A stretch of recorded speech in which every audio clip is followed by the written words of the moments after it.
Here we are again, fellas. You don't listen to nothing. Boom. I'm working on it. I'm working on listening. That's not what Deanne told me. I am. She said you suck at listening. I am listening. Am I supposed to not have that label? I am listening. No, that's good. Yeah, Come just that- turn the label. Hugh Halter crap's laying there. My books aren't laying here. What the heck? Oh, Hugh Halter stuff is Get that laying Hugh Halter there. crap out of here. Yeah. Yeah, man. Yeah, We need a well, Nance I mean, book if you're going to later. have an author on, the least I you could actually do is brought you have one. the least you could do is have his book on the cover. We The could have least at you least can showed do. your book, yeah. Yeah, we need brought to some. promo that. See, too late. No, I brought one for each one of you guys.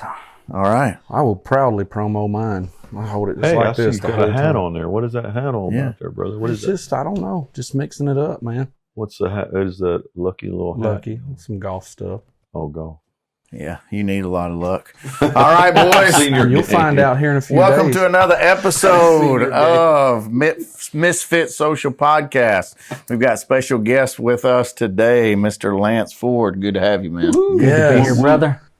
Good to be here with you guys. So what have you been into the last few days? Well, some things you can't talk about. Okay. right? Yeah, So, all right. especially hanging around all you guys the Yeah. last few Yeah. days. We'll So keep that off camera then. that just needs to stay on the I wanted to down wait. low or the off low. I wanted to wait now to apologize for all of that publicly. You're not sorry for it. Well, it's a good thing the cameras weren't following us around this past weekend. No, but it's good to have you, Lance. Lance, for our listeners, is author, speaker, critical thinker, missionary, and has done a lot of really good things throughout his career, throughout his life.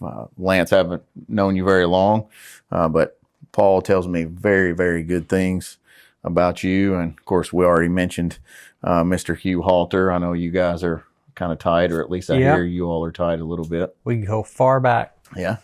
I actually met Lance through Alan Hirsch, though. Okay. I went to an Alan Hirsch thing, and I was plying him with all these questions, you know.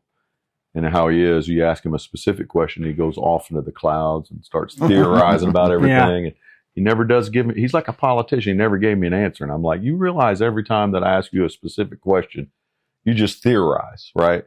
He kind of grinned a little bit. He goes, who you need to talk to? And he turned me to Lance and Rob Wegner. Yeah, we're the dummy versions of Alan Hirsch's stuff. So that's what we've done. Yeah, Alan I don't know Hirsch if I for believe dummies. that. Yes, it really is. So you're the applicators, and he's the academic. He Alan is well he's kind of, in fact, he kind of has the Einstein look. He looks a bit like Einstein, and so he is kind of the missional Einstein. But you got to have, you know, some Texans to kind of dumb it down and say, here's what you do with it. That's right. And so that's always been what it's been with all of Alan's stuff is, you know, guys will read it. It's very much a lot of deconstruction, but then guys will buy into it, but they're like, but now what do I do? You know, how do I do it? And I think that's where guys like Hugh Halter and, you know, guys like myself and some other guys have come into some play. people aren't even on the page yet with where we are, but this deconstruction of what, you know, I'm like, it's Christian operations and organization, right? Mm-hmm. Yeah. So let's back up a little bit before we launch too deep into it. Lance, just tell us a little bit of your story. Like, I just met you this weekend, so some of your story is still pretty fresh to me. So I know our listeners would like to hear a little bit more about. Yeah, well, so I grew up in the Dallas-Fort Worth area, and I'm a child of the 70s, really. Best era, by the way. Best era of music. There's nothing anywhere close to it, by the way. So, Did you wear bell bottoms? It's just the fact. Did I wear bell bottoms? Yeah, and then in 1980, I wore Jordache jeans too. So, I had Krager mags. So you want to know anything else? My man. So absolutely. Yeah, I had the silk shirts in the mid 70s, the Travolta shirts and all that. Yeah. So you know, I grew up really pretty much in the Baptist church, but I always say I was half Nazarene and half Baptist growing up because my grandparents lived about an hour north of us, and as soon as my dad would get off work on Friday, as soon as he would get home, every other weekend we'd load up and we'd go spend the weekend with my grandparents. up in the area where my parents had grown up. So on that weekend of the month, or 2 weekends of the month, we'd go to the Nazarene church, the little Nazarene church where my grandparents were. And then when we're back home in the Dallas-Fort Worth area, we'd go to our Baptist church. So I was constantly getting kind of this mixture going up. But then when I was in my early teens, we started moving into more Pentecostal charismatic circles. Actually, my mom and dad started watching Jimmy Swaggart on Friday night or on Sunday nights. Jimmy. Yeah. Yeah. And so that started bringing them in. And so things changed a lot for us. And then, but then I had prodigal years, but had a pretty amazing, return to the Lord right after I turned 19 and never looked back, and, ended up in Bible college in Dallas. And that's where I met my wife in we got married in 86. And anyway, so we've been married 38 years now. Planted a vineyard church in the mid 1990s in St. Louis. And so that's pretty much where we did most of our pastoral career, was in Missouri, St. Louis. Then I worked in Kansas City for a long time. But I would say after about, we planted this church. It was what they call a parachute drop. You know, you really don't know anybody. You try to get a little group together. There were 10 of us that moved about 100 miles away, went to St. Louis and dropped in, and you know, you kind of throw a party. You're trying to start this thing, and it took off. And within about 3 years, we'd grown pretty well. We planted 3 more churches. So this is like 1998, and everything was cooking, but on the inside I was dying, because I felt like, although all the metrics looked great, I knew something was wrong, and I couldn't really put my finger on it. I didn't have a lot of language for it, but I knew something was wrong, and but I had no language for it. So, you know, after several months of just seeking the Lord and just kind of feeling like, well, am I going crazy or whatever? There were 2 books that came out in 1998. One of them was a book that a lot of people haven't even heard of, but it was called Missional Church. It was by a guy named Darrell Guter, actually a Presbyterian, Princeton prof. And he started naming some things. It started giving me some language for what I was feeling. And he was the first one I ever heard use the phrase that the church, and he's really talking about what was called then the seeker church. Mm-hmm. We call it the seeker church, the very attractional church. He said we become a vendor of religious goods and services. And that just hit me between the eyes. It's the first time I ever heard that phrase applied to the church. Mm. And so that really nailed me to the wall. And then there was another book that came out in 98, around the same time, by Dallas Willard, and it was called The Divine Conspiracy. And this is where Willard said, buddy, changed my life. Yeah, and it did me too. It changed my life. And that's a book to this day I read every year. Yep. So it's one of those. You're part of a group of like Dallas Willard groupies. Willardites. Yeah. Willardites. I wouldn't call it. Yeah. I wouldn't be as yeah. That's how protective I am of Dylan. That's right. I wouldn't refer to it that way. Oh, look away. I didn't know. It's like, we will never speak of Dallas in such terms. Yeah. No, I am definitely a disciple of Dallas. Yeah. Some second generation ministries that are a little downstream of what he started as well. Oh, wow. Yeah. So when Willard there in Divine Conspiracy said that the elephant in the room of the church is the failure to make disciples, then that, you know, as we'd say back in Texas, it nailed my spurs to the barn door, you know. So it was like, this is it. We become, and this is 98 once again, we become cool church, and we're making church, but we're not making disciples. Yeah. And Jesus didn't say, I came that you would have church and have it more abundantly. So you kind of got a little disenfranchised with your own situation. With my own self. Yeah. With my own ministry. Yes. Yeah, absolutely. Yes. Yeah, so I did. Yeah, very much so. So then that kind of threw me on a wormhole of going, and this is back, once again, 98, so we're talking almost 25 years ago. And the word missional was just starting to be used a little bit, but it was, once again, it was given language. Can we push pause there for a second? How old were you at that time? Well, I would have been about 35. Okay. So yeah, I was born in 64. So do the math, whatever that was, 34, 35. So if we talk about just people's careers in general, I think people do experience frustration within their careers, especially about that midway point. Yep. And can feel a little bit disenfranchised, a little bit lost in what they're doing. Like, what am I doing? Why am I doing this? So do you feel like in that era for you, is that what was happening, or was something afoot? Like that was yet to come. Okay. Yeah. Yeah. So mine was pretty much, and like what you're talking about there, Cliff, really is that first half of life thing. Where a lot, and it's not just men, it's women too that go through it. Around 38, around, your late 30s to early 40s is what you're talking about. So that was yet to come. So I had another crisis coming. So the first one, this one that we're talking about right now, you feel like something at large was kind of afoot. Something was starting to shake a little bit. Yeah, big paradigm shift. But it was going on everywhere. Right. It was it wasn't just right. It was the Lord was doing a thing. Did you take like personal action at that point? What did you like shift gears a little bit, or what happened to you? Yeah, I did shift gears, and now, it took me a few years because I'm still trying to I'm reinventing my theology, and I'm reinventing my missional theology? Ecclesiology. So, which, is the view of the church. Sure. I'm reorienting how I'm looking at the church. What is the church? What should the church be?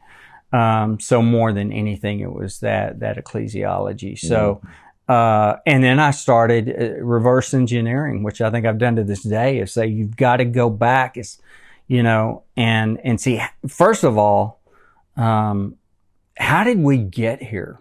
Yes. And I remember one day just just sitting in my office like all day long and just like the thinker, like what just looking at a typical church service that we were doing and go, and then I'm looking at the Bible and I'm in my mind running through a church service and going, how did we get this from this? And I think to this day, I've kind of just constantly kind of re-engineered that to try to figure that out. But yeah, I went through that crisis you're talking about right when I turned 40, which is right like dead nuts on what usually happens for a lot of guys. Now I was really fortunate. I was blessed because I was going through, I was working on a degree at Fuller Seminary, and really one of the most foremost guys that's done work on that kind of stuff was a guy named Robert Clinton. Most people know him as Bobby Clinton. Wrote a book called The Making of the Leader, Leadership Emergence Theory, and a lot of this, but he really tracked that stuff out. And at that point, I kind of thought I was going crazy because it was all right. I just turned 40. We built our dream house. My wife had her dream farm. She had all of her goats and chickens and horses and all this. About 15 acres. We built our house, and I was actually finishing on the house. And one day, literally in a nanosecond, it was like somebody flipped a switch off. And I remember the spot I was at working on the house. I don't want to do this anymore. Which meant I don't want to pastor the local church anymore. I don't. Because I felt like I was not a good pastor. I felt, although, once again, our church was growing, we're planting, yada, yada, yada. But what I wasn't realizing, and there was a transition even in calling going on in me. And so I was in Pasadena with Bobby Clinton one day, right when I was taking all of his classes, which was just providential for me. And he just started breaking it down for me. And he's like, and he just laughed at me. And he's like, Lance, you think you've been doing ministry all up to this point, but you haven't. And I'm like, it kind of ticked me off. I'm like, what? Like I've been doing this for 15 years. I've given everything. Yeah. Right. I gave my classic Mustangs up to do this. We were talking about cars earlier. Yeah. And he goes, no. He goes, the Lord's been preparing you for your calling. but you're transitioning, you're morphing. That's why you feel so weird and out of body, and you've lost all your identity and everything. Because now, and I was hitting 40, and that was where a change was coming on. Mm-hmm. So do you feel like then, up until that point, your life had been immersed and surrounded in the sacred? Like, were you mainly compartmentalized to an identity of ministry? Oh, more so than just kind of living life out. Yeah, and that's kind of what happens, because in that world, you do end up being so focused. And I remember, in fact, we had moved into a new neighborhood a few years before that, before we got the farm. We moved in a typical cul-de-sac type of neighborhood, suburban neighborhood. And when we first moved in there, it was a couple of years after we planted the church, and I was just like, okay, I'm going to get to know every guy on our block. I'm going to get to know him, and I'm going to spend time with them. And this was the beginning of the Lord starting to deal with me of my motives. And, I'm inviting guys over for Monday Night Football. I'm inviting, if I see a guy 3 houses down across the street mowing his yard, and if I'm out there taking my trash to the street, I'm walking across, I'm talking to him. But after about a year and a half, the Lord one day just spoke to me and said, hey, let's talk about your interaction with the guys in the neighborhood lately. And let's just start. And he just literally took me door by door. Oh, what about Steve here? What about Brian? What about Jody? Yada, yada, yada. And the fact of the matter was the guys that I figured out, Jody's never coming to my church. Well, guess what? When he's out mowing his lawn, I'm not walking over and saying hi to him anymore. I'm just waving at him. But Steve over there that I still think I got a shot for, I'm walking over there. But it's not because I love either one of these guys. It's because I want them in my church, and that was, so he was breaking me down in all this. And I think that's where this new language for what most people call missional, which I think it's a mistake to use the word missional without adding incarnational to it. I think the word's kind of gotten ruined because it kind of means everything now to people.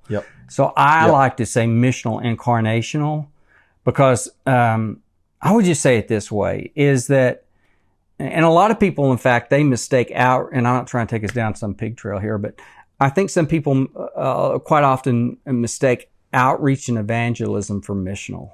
They'll say, oh, that's missional. I'm like, no, it's really not. Well, what does that mean then? To me, outreach and evangelism visits the neighborhood, which is great, but then it goes back home. So how would you double click on incarnational? Because some people might be like, what the heck is this guy talking about? Yeah. So the double click on that is, so outreach and evangelism, I would say, visits the neighborhood. Missional incarnational moves into the neighborhood and makes life there. And that's what Jesus did, John 1:14. I love the way that Eugene Peterson said it, was that the Word of God became flesh and blood and moved into the neighborhood. So let's double click on that. Then that means, what does it mean for the Word to move into a neighborhood? Well, just think about that. In the place that you live, in this neighborhood, what would it mean for God's Word to dwell right here up and down this street? For the people in my neighborhood to encounter it. If they encounter me, if they encounter my family, they're going to encounter the Word of God. Well, what's that? Does that mean the commandments and all that? Could be some of that, but there's a lot of meanings for the word. So if I give you my word, you're like, okay, that's the promise. Well, what would it mean if the promises of God moved into the neighborhood? What would it mean if you asked me, hey, Lance, you got a word on that? You're asking me for my opinion. Okay, well, what would it mean if the opinion of God moved into the neighborhood? And people started getting treated like God feels about them. It transforms the neighborhood. To me, that's what missional incarnational is all about. So God was like kind of fronting you up that wasn't your mindset at all. That was not my mindset. You had a church-centric mindset. Exactly. As opposed to, I would call it a kingdom-centric mindset as opposed to a church-centric. So because I wasn't thinking in terms of training our people to live that way. Yeah. That way, Mhm. right? Is no, get your friends to come here, and I would even say, Paul, I would say, you catch them, I'll clean them, and exactly, and everybody would laugh, and I'd be, bring them here, and they'd be like, I just know, Lance, if I can get my friend there to hear you preach, and and yes, that was the mentality. Christianity is a ideology, right? That's lived out. It's an ideology, and so it'd be like saying, "Take me to health." Yeah. Well, where's health? Yeah. Well, I don't know. That's a dumb question because I can't take you to health. I can take you to a hospital. I can Right. take you to a gym. I can show you somebody that's healthy. But Christianity is trying to institutionalize, I think, or we've come to think of Christianity as an institution rather than an ideology. Right. I'd push on that just a little bit and say that, for me at least, Christianity is not even an ideology. It's a person. It's an incarnated person. It includes aspects of ideas. You just want to orbit my idea. You just want to go around it. Just No, orbit. I think there's even potentially a danger in Christianity stopping at an ideology. That's good though. It's a person. It's Christ. And then it's like, what if Christ moved into this neighborhood? I don't know if it's going to have high production values, and smoke and lights and a band. It's not that it couldn't do that on some level, but I promise you the culture of that neighborhood is going to shift on some level fundamentally. Well, thinking of it more communally rather than institutionally, right? And it's always when we have this conversation, some people get nervous, like, oh, you're hammering on the institution. You don't believe in the institution of the church. And I think there's obviously some reformation that's always happening in institutional Christianity, but it's wrongheaded to think that just because we're trying to be more missional, right, that we're bashing something, right? Yeah. And I think that's the danger here. Well, not a danger. It's just just don't want to be misunderstood, right? That's above my pay grade. All of the things that God's got to do with His whatever. That's above my pay grade. I can't. I think the thing that's lost, that Willard restored to me and some of the others that think in that vein, is that Jesus and His kingdom is available now. And when we got into the industrial evangelistic complex, we reduced and I believe oversimplified the concept of salvation for millions of Christians, which is getting ready for heaven when you die. Yeah. Like And flip that switch and you're done. right. When I expire, I want to be with God, and I want everyone I know when they quit breathing to be with God. Yeah. But God is saying, I'm available now. And what would life and neighborhood living look like if we were living out? I think, and just the way I want to summarize this is, I believe God is so interested in shifting the world to reflecting the kind of life that humans flourish in. Yeah. And how do we help that? And that's what you've been it's saying. a giant task. Yeah. I mean, you think about shifting your mindset, like you're saying, I flip the switch to this ideology or this missional kind of thinking, and then to try to get the whole community of believers to and for me, like even as a church planner at that time, I mean, I had messed you up. Well, it messed everything up, and that's one of the things I always tell Alan Hirsch. I always tell Alan, I had a great church until somebody walked in and handed me your book. That's right. But the thing about it was up to that point when I started shifting, I could get our church to buy in on anything. I mean, I was the planter, and so I mean, I raised, millions of dollars, yada yada yada. Anything, hey, let's do this. I feel like the Lord. Okay, let's go. But then when I started shifting from, okay, come here on Sunday and we're going to entertain you, make you feel good, to know we're going to call you to pick up a cross daily. You're changing I didn't sign up for that. This is bait and switch now. So the first time I started hitting the wall on being able to cast vision. And I'll be honest. I mean, I tried for almost 5 years to shift it, and I couldn't do it. I could not get our church to shift. And, people, I was frustrated. They were frustrated. And at the same time, I was shifting from more of a pastoral apostolic calling at the time to more of a prophetic calling. So the things I was saying, and I was young in it too. I mean, I was like a 40-year-old guy trying to play around with prophetic gifts, and I just was. Took the filter I probably off. was just a jerk, you know, really. And I think that's what can happen to young prophets, you know, is they end up just really kind of being jerky, you know. And so I needed to be around some older guys in my life that could help tone that down and mentor me in it. But unfortunately, a lot of my people, they got the brunt of it. So when you were saying, I don't want to do this anymore, was that at the close of this 5-year period, or you went on another 5 years trying to make something happen? No, I was probably 5 years into trying to make that. And I don't want to do this anymore. I don't want to do this anymore. And that was the frustration of that. Plus, I was morphing into a different call and gifting that had shown up in my younger years, but had never been developed at all. And that's where Bobby Clinton was really helping me go, no, this is going to be your sweet spot for the next 20 years. Which probably. was? More the prophetic. Calling people's attention to alignment.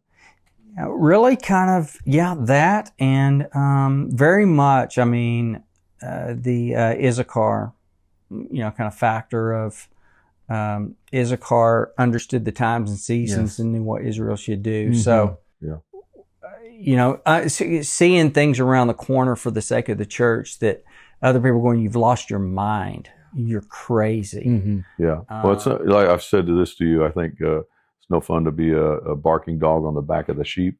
You know how those sheepdogs like run on the back of the sheep, just bark and get right. You know, it's like you feel like that ends up being where God puts you. You know.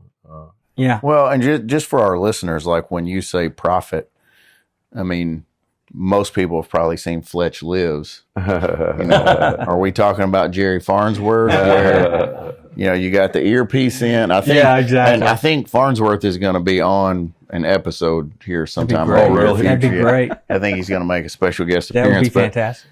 But just kind of unpack that a little bit. The prophetic thing? Yeah, Or the just prophet like, thing? Yeah. like what does that? Yeah. No, I think it's good that you bring it up. What do you mean when you say that?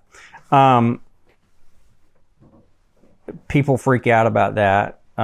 So I'm really referring to more of as the Apostle Paul would mention it in Ephesians 4, where he talks about what typically we call the fivefold: apostle, prophet, evangelist, pastor, or shepherd, and teacher. So there, in some circles, the apostolic and prophetic are this very foretelling type of a gifting. When my viewpoint of my view of present day prophets are not people that foretell things. That's not the thing of, oh, well, I see into the future and I'm telling you this and that. And there's a lot of people that are out there right now doing that. This is more, I think the New Testament call on the prophets that we have today are more forthtelling rather than foretelling. Okay. So they would bring more insight into what the Lord is saying and calling the church to. Prophets of today, a lot of the work they do is calling the church to repentance. I've heard it like alignment. Yeah, and I love that word. I think that's a good word. Yeah, we're misaligned, and I'm seeing this. You know, I'm seeing this misalignment, and we need to bring it in alignment. So you're not like a wizard or anything. No. And I'm not a self-proclaimed prophet, and that's why I don't even say I'm a prophet. But I operate, I think, strongest in prophetic giftings. Yeah. But I think one of the big problems is when we don't have these giftings in tandem with the other giftings. And so they run out solo, whether you got someone operating apostolically, or in any of the other giftings too. They operate solo rather than being together as a team, because the team balances one another out, and you need those voices balancing one another out. Yeah, agreed. And God's perspective is so broad, so full, that for humans to engage in that, it takes 5 distinct perspectives working together to allow the full vision of what God's wanting to do to be seen or possible. Yeah. So can I ask a question about in this line of, you're saying that you see Prophet Paul as kind of like alignment, right? And it's calling out where maybe things should be. Or misaligned. All right. So over the centuries of the church, would you all say, and I'd like to hear from all three of you, would you all say that there are major areas of rigidity within the organized side of things where we missed it? Or I say we because I'm a believer as well, where it was missed. And if so, where does that stem from? We missed a point of when we should have been aligned. Yeah, like where did we miss alignment? And if we need profits, we probably did have misalignment, but how did we get there? And like, what was the root cause of that? Is it our eschatology? Is it our what we believe about the infallibility and the inerrancy that creeps into just simple belief systems? And so we build structures and monuments to all those things, and then they become idols, and we just can't move around those. I just want to hear you guys talk about that a little bit. I'm always loaded in this subject, so I'll wait a second. But I'll just say this, and then if it stirs conversation, I can come back to the rest of any thoughts if there's time. But I think there is a human tendency. We see it in the Hebrew scriptures. We see it across history. And let's just say for our audience, right, proposing what's in the text, that we just listen to it as a story, or maybe be open to whatever it's saying. Just think of it fictionally if you have to, if you're not a believer. God does something or says something, humans go, whoa, that's cool. You see that response just about every time it happens. Then a generation passes, and our human tendency is to somehow protect that. So we build some kind of structure, and it's usually initially to facilitate the divine thing. Let's facilitate it. Let's cooperate. A generation or so goes by, and they can no longer determine the difference between what God said and the things they created to facilitate it and cooperate with it. So then they build another fence, because you worship both, and that starts stacking generationally. And then the other last quick thing I want to make sure I say in this while I got the floor is prophets they function for telling God's people God's heart, where God's heart is in that moment. Like a fresh kind of, here's where God's heart is. And that has a quality control function. So they're primarily disruptors because they're saying, hey, I think we've mixed some things that we're doing, and we're calling it what God's doing. Okay. And maybe at one point they work together in harmony, but we need to get back to the very core of what God's saying and thinking. And maybe we need new systems to facilitate that. Let's reset as best we can. That's disruptive, and we fundamentally don't like to have to do that. I don't like it in my life. So when it's time to do I that. just want to be sure I'm hearing what you're saying correctly. Yeah. So would we boil that down to we worship the created instead of the creator? So we created a system that came out of something that was good, and we ended up worshiping that at the same level that we were worshiping the creator. Yeah. So if the creator moves a little bit, we're conflicted. Yep. Because we're like, well, what about this? I actually heard a rabbi say, God speaks, we build a fence to protect it, and enough time goes by that we worship both as what God said, and we build another fence to protect it. And you scale that over just a relatively short amount of time in human history. What are we doing? Yeah, and it's not even producing. Much less several centuries. Then things get so far removed. So there's a built-in reset system. Hey, let's come back to the heart of this. Let's distill it back. We're not trying to harm anyone. It's going to feel that way if you're overly attached to the fence. But let's get back to whatever this thing was we're all passionate and in love with. And that's a type of deconstructing that we have to tear down to get back to whatever this original thing is. And prophets seem to, at least in my experience and study, function in guiding us in that disruptive, painful process of getting back to the heart of the matter. Yeah. I think it's always in flux how the believing community functions and thinks is always in flux. Yes. And to a large degree, it is advancing. Even though in pockets, there's this fence building and whatever, camping out on a certain thing. Denominations are built on camping out on certain ideas. You know what I mean? But I think overall, it keeps moving. It keeps marching. And I think it's always marching to an ideal. And I think that's continued uninterrupted in the meta narrative. Yeah. But maybe in the silos and in the functions and the different groups, there's been a lot of recalcitration, with ideas, and it's hard to break that. You know what I mean? It's just, so you see it always. It's always necessary to have prophets, and it's always necessary to have apostles that'll see the horizon. And I think it's always moving.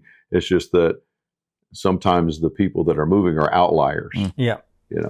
Or often. And that's one of the when we talk about institutionalization, it is systemic. It's the systems behind it, and it's much like what Royce was saying. There was, once you fall in love with your system, you lose the ability to change it because you're so biased towards it. Come on, you somebody. have lost the capacity to even think in ways that would change that system. Royce, you want to get up and shout around that? I just want to say, and I didn't want to interrupt what he's saying, but I've just got to get some a shout over here. Like, come on. Take up an offering. Yeah, let's go.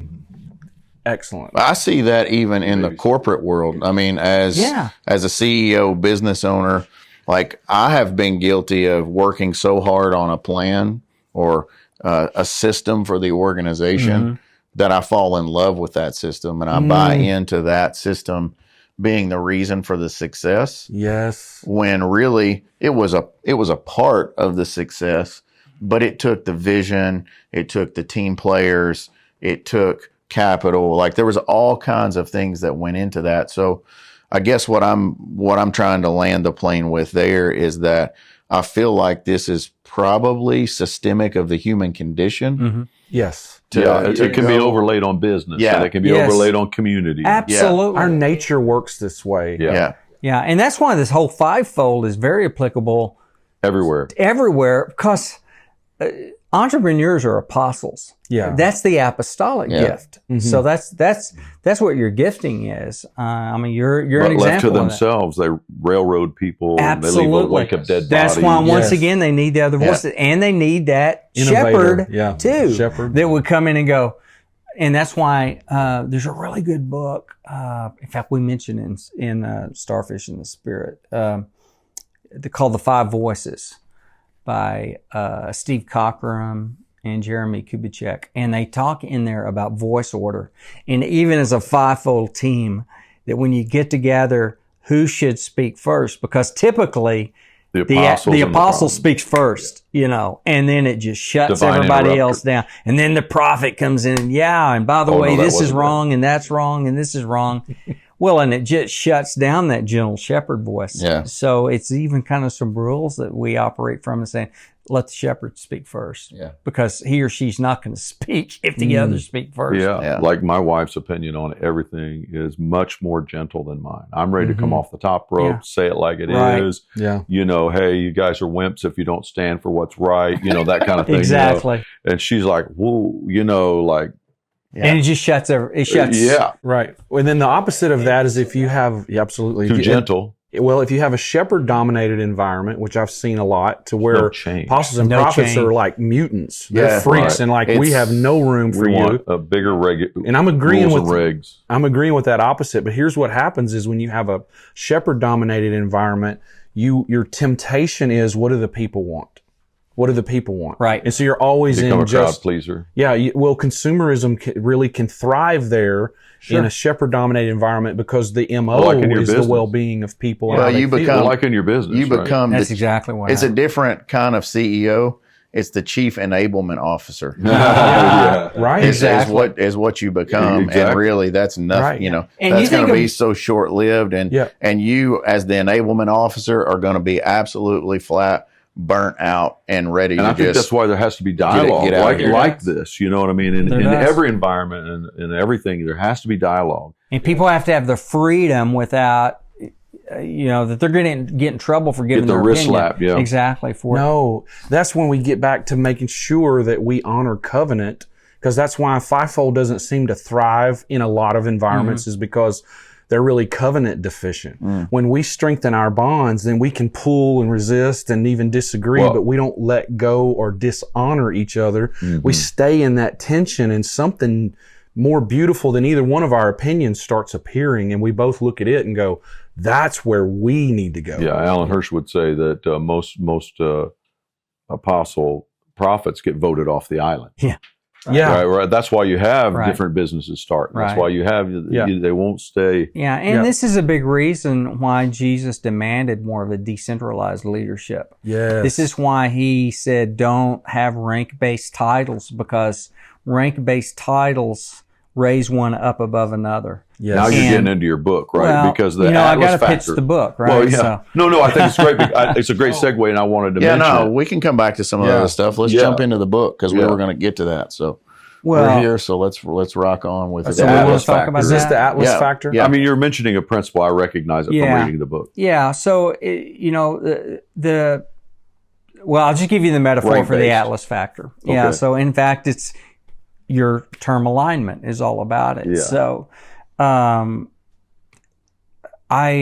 had used this kind of metaphor, which a lot of people use, of kind of the job description of a typical pastor. If you think about it, a typical pastor, what are all the things that a typical pastor has to do? Well, they got to be the top theologian. They got to be a marriage expert, a family expert, CEO, got to be a fundraiser, got to be a visionary. Administrator. Exactly. Got to be the face of the church. You got to preach 40 to 50 good sermons a year. Yes. Nobody's built for that. It's like, who do you think you are? Yeah. And who do others think this person is? So you're basically playing the role of Atlas. Yes.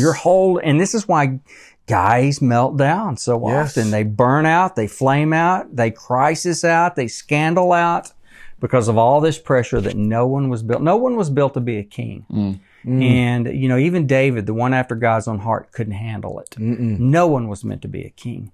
And yet we put this burden upon people. So a few years ago, I had made a Facebook post. I think it was Facebook post, and I quoted a buddy named Neil Cole. Neil's a brilliant guy, by the way. Everybody should read all the Neil stuff. So, and Neil said something along the lines of, the problem in leadership today is the body of Christ. He was talking about the body of Christ. The body doesn't function because it's disconnected to the head. And it's something along that line. And I posted this quote by Neil. And there was this chiropractor in St. Louis that was a buddy of mine. And you know how the threads work. My buddy had reposted my quote, and his chiropractor saw it and commented on it. Of course, then it popped back to me. And this chiropractor in St. Louis said, oh, that's just like subluxation with the atlas and the axis vertebra.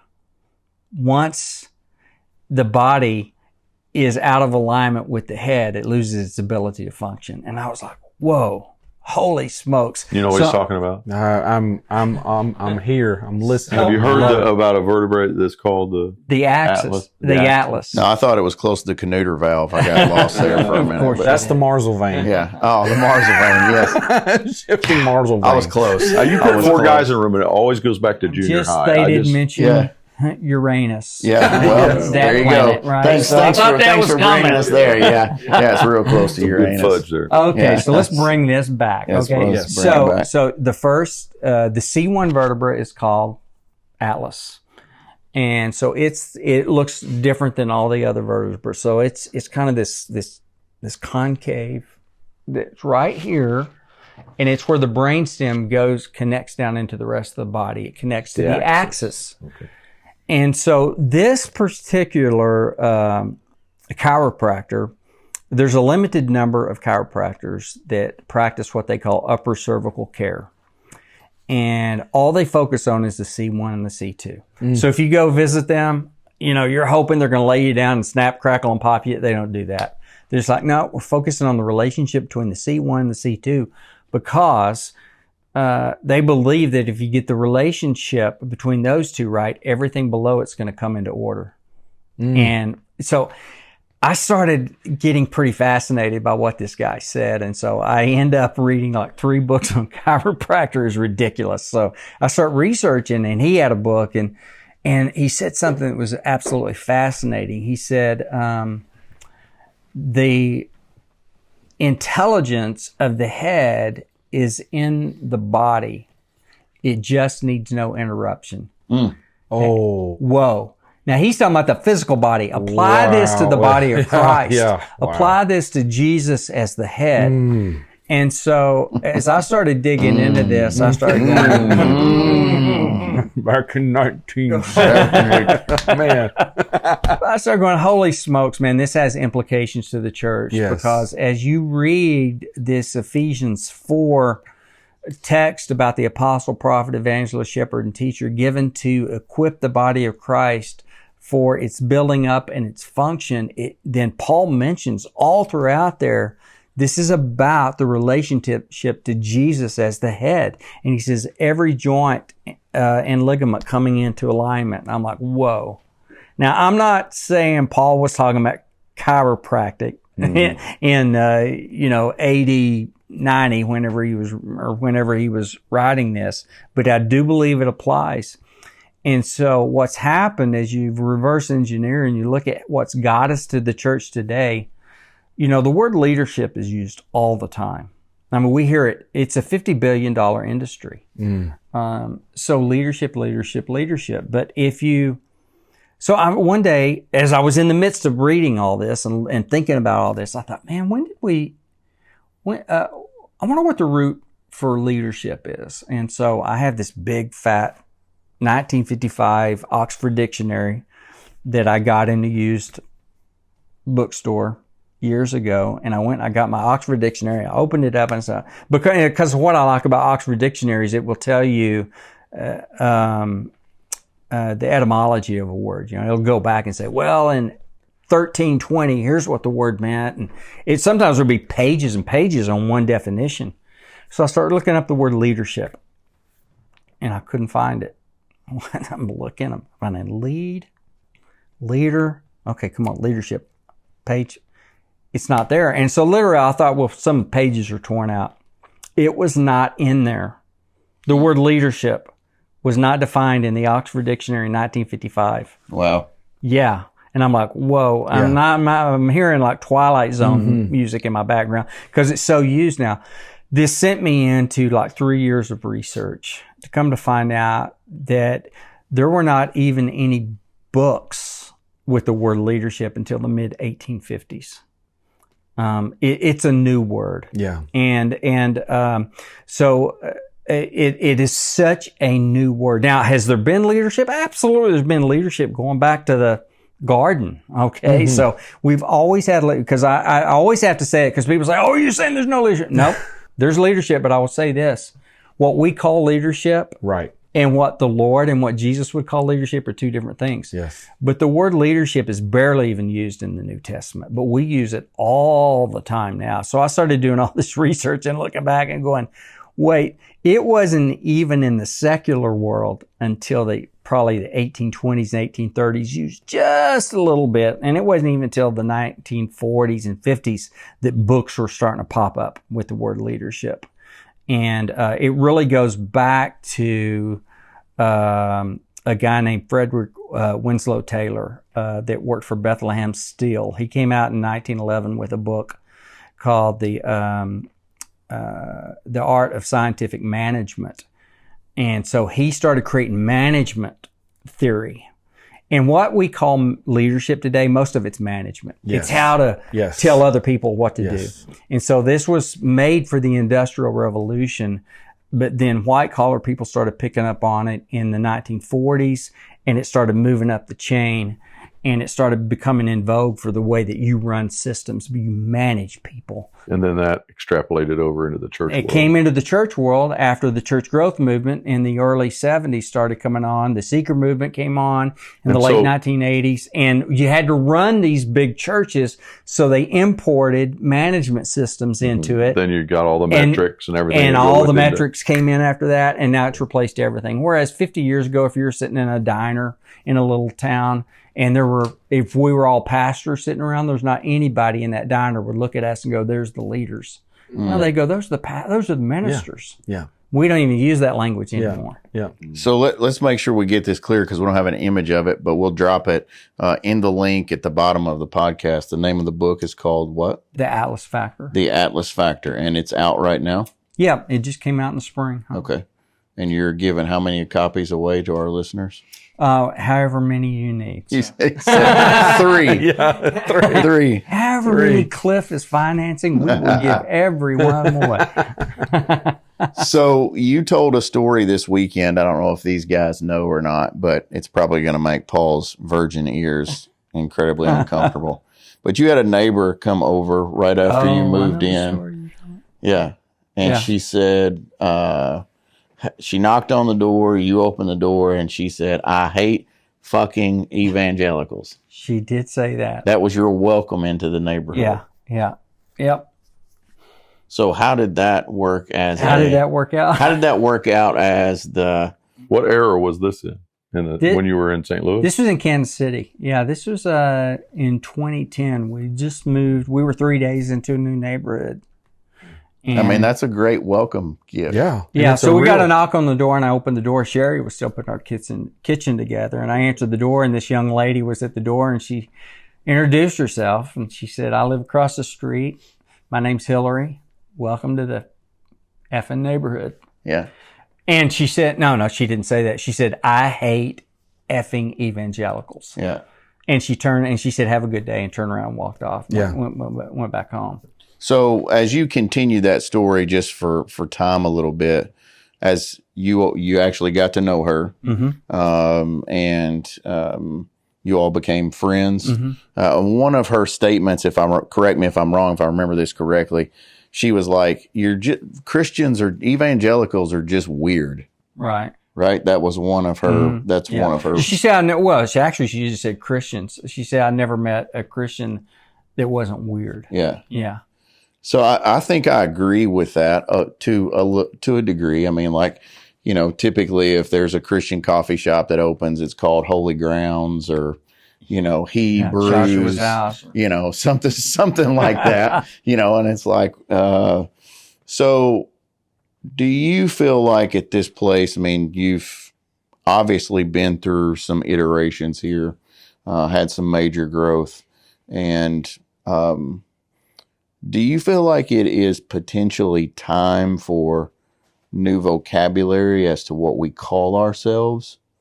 Like, is it time to move away from the word Christian, Christianity, evangelical, or do we stick with it? Well, that's a loaded question. Pull the pin on I think that the one. words have been pretty What? ruined. I think they've been pretty ruined. I think especially evangelical Christian, when you tag that onto Do you it. think people really know what evangelical Christian Well, I don't means? think they're right about it, but I think they think like they know. the average person, would they even know what evangelical means? No. They're like, what is that? Lutheran, Presbyterian, evangelical? I think they think that's. I think most people that would say evangelical Christian, they think that also means the conservative Christians. Yeah. They would just kind of glue it together. That's what I think they think. You think that's in the public discussion? The word evangelical Yeah, Christian? especially right now. Well, Especially when someone right hears now. that word, they think a political party Yep. with conservative values that wants to force their point of view onto the rest of the country. I see. That's my take Yeah, I think on the so. common picture that pops into someone's mind when they hear Christian or evangelical, and they would see evangelical as drilling down from the Christian word to a more specified conservative, Like want to take placards over the on the nation. corner. Yeah. Yeah. And bordering into that Christian nationalism. Or that's actual purveyors of full-on Christian national. That's the proponents. That's of it. where it's headed. Yeah. I think generally speaking, if you were to ask Hillary, my neighbor, if you were to ask her back in the day, if it was today, how would you define a evangelical Christian? And she would say, it's a conservative, Trump voting, Republican.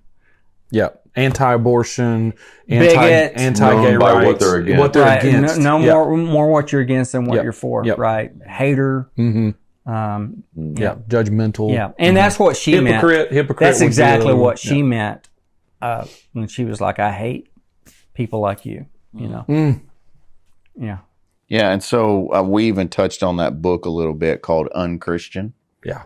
And when that came out, that was written in the perspective of how non-Christians see Christians, and that is unchristian. So how would terminology help or change? Or, I mean, I see what you're saying about evangelical being an attainted word. Mm-hmm. I mean, it's not a Bible word anyway. I mean, it's just a... I would just dare to jump in and say I think the work needs to be done, but then we have to be careful that we don't completely lose ourselves in trying to find the right word for everything either. But I believe a part of that, as we said earlier, fence, like removing unnecessary fences to get back to what's the real heart of the issue, language is included in that process, because some language is so stamped to the fence that was built to protect the God thing, that word is no longer very helpful, because you can't spend the rest of your life trying to erase a picture that pops into people's mind when that word is said. So let me say a word that's fresh and new so that a new picture can be attached to that word. But I also want to caution that people of we the can't God. idolize that process either. Yeah. You know, some old words maybe need to come back into vogue. Okay, Possibly so too. tell the, not to be telling all your stories, but you gave some really good stories last weekend. Tell the other story that involved the IRS guy. Oh. Because that to me is like, bam, that's it. Like, that's exactly what I'm talking about. Yeah, so Cliff and his wife and my wife and a couple other folks, we were in a small group. That's where I don't know why I ended up telling that story. But this was a couple years after we'd moved into this neighborhood there in Kansas City. There was a house across the street. Same neighborhood with Hillary. With the effer, yeah. which we ended up becoming just dear neighbor, Love it. friends with Matt and Hillary, and is beautiful stuff. And every time I go back to Kansas City, she threatens me within an inch of my life if I don't visit her. So I always visit them when I go back. I did just a few weeks ago. So anyway, there was a house across the street from us. We'd lived there for a couple of years, and my wife and I were empty nesters, and there wasn't most of the people that lived there were either LGBTQ or young families or older senior citizens, and at the time there was just nobody just like us. So anyway, across the street from us there were two guys that ended up putting their house up for sale, and the whole time the house was up for sale, my wife started praying that God would bring somebody like us so we could have friends, that would be in our sweet spot. It became a big deal to her. She's just really, naming it and claiming it and confessing. And so after a few weeks, the house soul sign goes up, and one night after Doug and Troy, the guys, had moved out, we saw moving vans coming in one night, and my wife gets all excited. She runs down to a grocery store. She comes back with a nice bottle of wine, and she's an introvert. I'm the extrovert. So she says, "Hey, tomorrow I want you to take this over there and welcome the neighbors and see if my prayers got answered." So anyway, so I do that the next day. She sends me over there. I go over there, ring the doorbell. This guy answers the door. He's in his mid-60s. He's got a ponytail, so there you go. Yeah. Got the ponytail. Mm-hmm. He had a ponytail, had a little earring. I'm working on that next. Okay. I'm working on that. But at the time, I was like 50, and I was like, I don't think that Sherry's prayers got answered. My first thought was that. So I welcomed him, man. And he was very big, gregarious smile. And then he said, "Oh, I wish my partner was here." And I was like, "Nah, her prayers didn't get answered." And he says, he goes, "I wish my partner was here, but Richard works for Delta. He's in London right now." And so we start talking, and he said, "But I'm here because I'm retired." It was like Friday morning. He said, "I'm retired, so I'm here all day." And I said, "Oh, well, what did you do?" And he said, "Well, I was an IRS agent for 38 years." Okay, well, that's interesting. And so we chit-chat a little bit. And then in a few minutes, and I knew it was coming, he asked me, so what do you do? And so I don't know if you guys do this, but I usually will I don't want to tell somebody, well, I've been a pastor, or, because you can be having a good, yes, you can be on with somebody and then it can just go anyway. You never know where it's going to go. So I kind of do this whole deal where I play along and try to divert. I won't go through all that. But my first thing usually I say is I work for a nonprofit.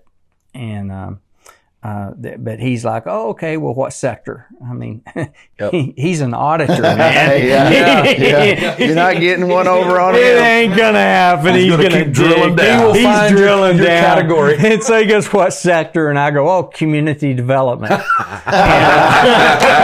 You're evading. I'm evading. And then he's like, oh, well, tell me more about that. Yeah. So then I'm like, game over. So I said, and by this time in my quote career, I mean, I was doing more coaching, consulting, and writing and things like this. But I said, well, I was a pastor for 20 years, and when I got that far, the smile dropped off his face. Yes. And he said, oh, you must be are you one of those Christians that hate people like me? And it was just like, man, my heart dropped. But it was one of those moments that even in that nanosecond, a thought came to my mind of how to answer that question. And so he said, oh, are you one of those Christians that hate people like me? And I just looked him right in the face and I said, no, Jesus loved tax collectors. Oh, man, and awesome. I just stared at him. Yes. I just stared at him. And now in my mind, you know how sometimes when things go like that, it's like time stops. Yeah. Mm-hmm. And it was like a Matrix moment. It was like, where did that come from? I mean, I really believe it was the Holy Spirit. And because then I was just like, I mean, my daddy taught me how to negotiate. You buy a car, first one that speaks loses. Yeah, so I was like, oh, I'm stopping right there. And so I just looked at him and he looked at me, and that's kind of hanging out there. And it just like shook him, and it was shaking me too. He just looked at me and I stared at him. It felt like a minute, it's probably 10 seconds. And then big grin comes across his face and he just starts laughing. And he goes, well, okay, that's good enough for me. And that first conversation, we talked for an hour and a half. And we talked some deep stuff, actually. And come to find out, he was an altar boy, 7 years old. He started telling me about how he was abused. Yeah. And then you can almost finish the story, right? Yeah, you can finish the story. And then, in his later years, when he came out, his dad kicked him to the curb. You're not my son. I mean, it's just heartbreaking what he had gone through. So for him to say, oh, are you one of those Christians that hate people like me? They came from a deep spot. And so what I was wanting to do is I was wanting to reset the narrative. Yes. Reset the narrative and say, nope, I want to let you know right now, that's not what I want this to be about. We welcome you to the neighborhood. And that's a perfect example of how that just one word, I'm a pastor. Yeah.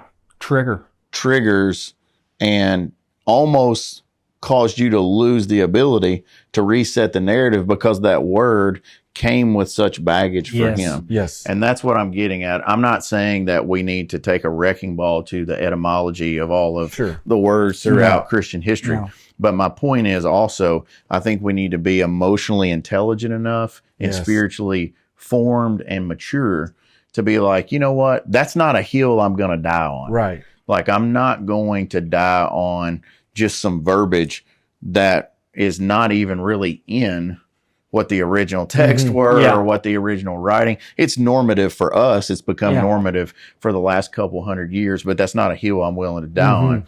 Because I think the hill where we should be willing to die on is loving, loving others. Yes. And that's what you did in both those scenarios. I mean, those were the one scenario where somebody drops the F-bomb on you as a welcome is pretty tough pill to swallow. So I commend you for that, because for me, that's the kind of example that we need to be purveyors of. Yes. Not trying to show them what for, or feel like I need to say this message or I need to say that. I commend you awesome on your behavior there. We and ended also up having a being willing beautiful to share those neighborhood. stories. We had a beautiful neighborhood because we Yes. brought all these people together, around meals and things, and Just like a bunch of misfits. like it was a bunch of misfits. Trust me. Yeah. It was a misfit social. So I'm preaching to the choir here, but is loving just accepting? I mean, I know this is a whole rabbit trail on this conversation, and maybe this isn't what this podcast is about. It'll make you nervous now. It doesn't make me nervous. No. Not at all. Is loving accepting? So I mean, is that all it is, or Well, what was the new command that he gave us? that He's- you love each other like you love yourself? I'm well, giving the new command the new command that is I'm that giving. you Love love the one Lord. another as I have loved you. have loved you. Yeah. So he didn't say the new command is to share all of my commands with everyone the way I shared them with you. And then if you get to it, then love them. Mm-hmm. Nor does it get people to think a certain way or get people to do good things. It's just Correct. simply love them the way I've loved you. Yeah. And I think too often, because, and we can talk about this in another podcast, but we work off of, in Christianity, win-lose metrics of Yes. heaven or hell. And for me, the problem is that becomes our field of value. If we're talking about first principles and first values, okay, the field of value is not him or loving as we were commanded to love. The field of value is us saying what we feel like we need to Right. say. Or And- being right. and Just that's being not- right. That's not what the call is. Now, No. if you want to do that, it's your own prerogative. I'm not gonna stand on the street corner and shout at anybody on one side or the other. But I do feel like it's very tough to say I'm willing to love you like he loved me, but I have to stop here because there was no line for him Yeah. in terms of the length that he would go. Yeah. Well, in the moment you stop love. loving, when he didn't stop loving you at any point, you've ceased to do what he's asked you to do. Yeah. Yeah. I mean, and that requires a lot of us. That's the thing too with human flourishing, is that we've got to learn to love better. I think that's what's at the heart of it's a being tricky dance? an Of course, apprentice of Jesus. I mean, you got somebody who's your neighbor across the street. You're not intimately involved with them, in a life that is where you're overseeing. Okay, but then you have your kids, and so now we're called to love them as Christ loved us, right? Mm-hmm. And you know what I mean. You Sure. don't put up with everything. I mean, it's a dance. This is a big conversation because I think that it's a big conversation. Yeah, so I would also say to that, we all go through levels of spiritual and emotional maturity. And there was a time in my life when I probably wasn't emotionally mature enough to love some people. Like I just wasn't there. Yeah. Mm-hmm. But what I wish that I had been taught was if I can't love them like I need to, I can at least keep my mouth shut. And that's one regret that I have is until I'm emotionally mature enough to do that, just be quiet. Don't feel like you got to bark out against it. Yeah. And just to echo what I was saying a second ago is that for every person who's growing and desires to grow and to flourish as a human, it's going to include loving better. Every one of us have the capacity to love better. Yeah. If we look at Jesus as a standard, Yeah. that's some love. And the way he's loved us is a staggering. I mean, my flaws, my issues, the people I've hurt, and loving me in spite of that, that's the start. That's the foundation of how I approach love. Yeah. So growing in that capacity to love well, I think, is something that makes all of us more of who we're meant to be. You ever read any of Greg Boyd's stuff? Bro, Greg Boyd is my dude. All right, we got to wrap this up. We're running out of time. We're going to run out of mic battery. Love and but bless. Just Love and real bless. quick, Love two it. things Love here it. to end it, Lance. Thank you for being with us. Thank you. Thanks Lance. for having coming in. Yeah, Yeah. and Amazing. so I the feel like book, we only barely got into it. yeah. So the book, one more time, is called what? The Atlas Factor. The Atlas Factor. And if you had to pick a favorite misfit of history, dead or alive, it is Willie Nelson. Willie Nelson. All right. All right, we're going to end on that. You want me to tell you why? Let's hear it. When I walked in, because you had told me you were going to ask me that, and so Willie was mine. And I walked in, I'm like, oh, okay. All right. So you want to know why? Let's hear it. Yes. Okay, so Willie. Does that have anything to do with taxes or dope? No, it has nothing to do with the IRS. But dope, yeah. So gifted as a singer, musician, writer, songwriter. Did not fit the bill for the establishment. I think a lot of people think that Nashville just kicked him out, which they really didn't. I mean, he had opportunities in Nashville, but he was trying to be something he wasn't back in the day. And really it was the people that didn't, I mean, they kind of he was kind of like a 230 hitter. He's like, oh yeah, every once in a while he'll hit all right. But he wasn't being himself. Yeah. And then it was in the early 70s, when he started hanging around Waylon and just basically, I think Waylon helped him a lot to like, be yourself, man. Yeah. Be yourself. And then when finally he let go and just like, I'm going to be myself, take it or leave it. I'm going to let the Texan come out. Yeah. I'm going to let it all come out. He's one of the most beloved Yes. ever. Yeah. Iconic. And so I think the story of Willie is a story for every one of us. Don't try to fit and pigeonhole yourself into the institution. Be who you're called to be and let your gift flow. That's why I love Willie. Is my favorite misfit. All right, well, let's end on that. Willie is a misfit. Let's head on out. Awesome. Maybe we'll go out here and get some guitars and maybe a little reefer in honor of Oh, well, I'm out. Come on, Paul. I know you brought yours. No way. Let's go.